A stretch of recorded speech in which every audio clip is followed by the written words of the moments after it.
All right, I want to talk about how recovery sometimes can feel like the game of whack-a-mole. If you don't know what that is, it's like oftentimes at fairs and a little toy pops up and you hit it with a hammer and it pops down, another one pops up and you have to try to keep popping them all down. And I kind of think of recovery as like that because what will happen is you feel like you've been able to break a food rule or break a ritual, and then another one pops up, and then suddenly that's your new rule. And then you try to break that one, and then some other rule pops up. And so, which is really common with OCD. Your brain is trying to hold on to what it knows. It knows routine, it knows structure.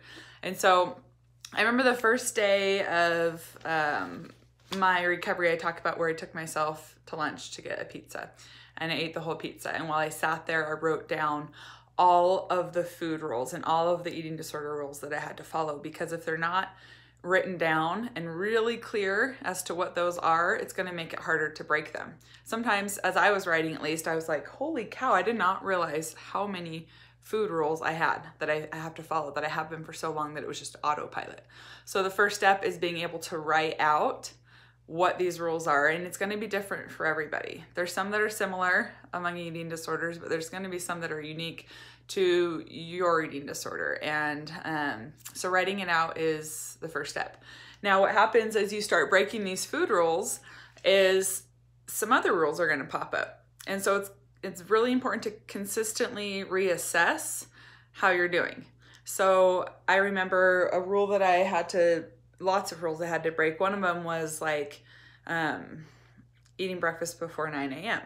Well, I got really good at that, but then what would happen is if I ate breakfast after 9 a.m., it would freak me out and it would like throw my whole day off.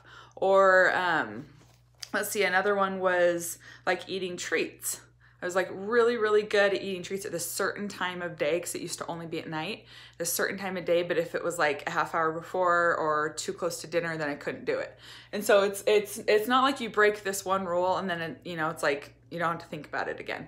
These rules are going to keep coming up, and it's just your brain trying to protect you. It's all it knows. It's been trained to consistently find ways to kind of keep you in the mode of restriction, to keep you feeling like you're in control and things are balanced and okay. So I probably had to write a list out, I don't know, probably 10 times, different lists, and each list looked different, something that I had to break from the list prior. So it's super important to break the rules, but it's really important to just keep yourself accountable. And another really good tip and something that helped me was just to record every day how you did with those rules, and record where are you still restricting, because it's sneaky. Restriction is so sneaky. When you think that you're doing so great and you're eating this big full lunch, well, maybe you haven't noticed, but maybe now you're pulling back in your snacks in between meals because you feel like you're eating a bigger lunch. That's still restriction. That's still going to keep you stuck. And so being able to consistently reflect on each day and see where you messed up, where you can do better. And it's not to like guilt or shame you when you see these things that you may have tripped up on during the day.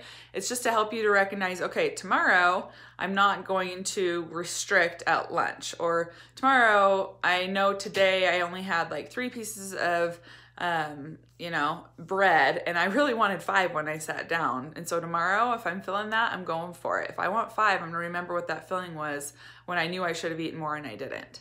So it takes a lot of focus and a lot of discipline to stay on top of these things. And that's why I say it's very similar to a whack-a-mole game, because you're just constantly kind of putting out fires. But eventually, there's hope. Eventually, as you keep doing that, you get better at it. And then and soon enough, you've conquered all of them and you realize like, okay, there are no more rules around food, or there are no more rules around exercise. There are no more rituals that I feel like I have to follow. I'm no longer a slave to my eating disorder. So it is worth it. That hard work is so worth it. But you gotta put the work in to get there. So anyways, hope you're having a fabulous Saturday. Bye.